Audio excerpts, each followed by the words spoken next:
നമസ്കാരം. തലസ്ഥാന വികസനത്തിൻ്റെ ഭാഗമായി നഗരസഭയുടെ മാസ്റ്റർ പ്ലാൻ 2040 പ്രഖ്യാപിച്ച മൾട്ടി മൊബിലിറ്റി ഹബ്ബ് പദ്ധതി കടലാസിൽ തന്നെ ഒതുങ്ങുകയാണ്. വലിയൊരു പ്രതീക്ഷ തുടക്കത്തിൽ ഇതിനെപ്പറ്റി ഉണ്ടായിരുന്നെങ്കിലും അത് തുടങ്ങിയെടുത്തു തന്നെ നിൽക്കുകയാണ്. വിഴിഞ്ഞം അന്താരാഷ്ട്ര തുറമുഖ കമ്മീഷനിങ് കഴിഞ്ഞ വേളയിൽ ഇനി അങ്ങോട്ട് ഭാവിയിലുണ്ടാകുന്ന ഗതാഗത തിരക്കുകളിൽ ഏറ്റവും വലിയൊരു പരിഹാരമായി പ്രതീക്ഷിക്കപ്പെടുന്ന ഒന്നാണ് ഈ മൾട്ടി മൊബിലിറ്റി ഹബ്ബ്. ഈ പദ്ധതി പ്രകാരം പൊതുഗതാഗത സംവിധാനങ്ങളുടെ ഒരു പ്രധാന കേന്ദ്രമായി ആനേറ കൊച്ചുവേളി ഭാഗം മാറും എന്നതാണ്. ഇവിടെ ബസ് ടെർമിനലുകൾ, ട്രാഫിക് നിയന്ത്രണ കേന്ദ്രം, ജലഗതാഗത ടെർമിനൽ, ട്രക്ക് ടെർമിനൽ, മെട്രോ സംവിധാനം, ഇന്ധനം നിറയ്ക്കുവാനുള്ള സംവിധാനം, പാർക്കിംഗ്, ഷോപ്പിംഗ് കോംപ്ലക്സുകൾ, ഇൻഫർമേഷൻ കേന്ദ്രം ഇവയെല്ലാം ഒരുമിച്ച് വരുന്നതായിരിക്കും. കൊച്ചുവേളി പ്രദേശം ഇതിനായി ഏറ്റവും അനുയോജ്യമായ ഒന്നായി തിരഞ്ഞെടുത്തിരുന്നു. Kochuveli railway station Thiruvananthapuram north എന്ന പേരുമാറ്റം കഴിഞ്ഞതോടെ ഈ പദ്ധതിയിൽ പ്രതീക്ഷ കൈവന്നിരുന്നു.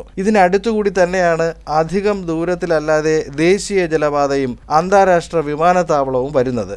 ഇതിനായുള്ള സ്ഥലമേറ്റെടുപ്പ് ഉൾപ്പെടെയുള്ള തുക സംസ്ഥാന സർക്കാർ കണ്ടെത്തുകയും വേണം. പദ്ധതിക്കായി സ്ഥലമേറ്റെടുപ്പ് ഉൾപ്പെടെയുള്ള ആദ്യവട്ട ചർച്ചകളും നടന്നിരുന്നു. മാസ്റ്റർ പ്ലാൻ പ്രകാരം 5 വർഷത്തിനുള്ളിൽ വികസന പദ്ധതികൾ നടപ്പിലാക്കിയില്ലെങ്കിൽ ഭൂമി ഉടമകൾക്ക് തിരികെ നൽകണം എന്നാണ്. 2040 വരെയുള്ള മാസ്റ്റർ പ്ലാനിൽ ആനയേറെയാണ് ഈ പദ്ധതിക്കായി തിരഞ്ഞെടുത്തിരിക്കുന്നത്. ഇവിടെ 106 ഏക്കർ സ്ഥലമാണ് കണ്ടെത്തുന്നത്.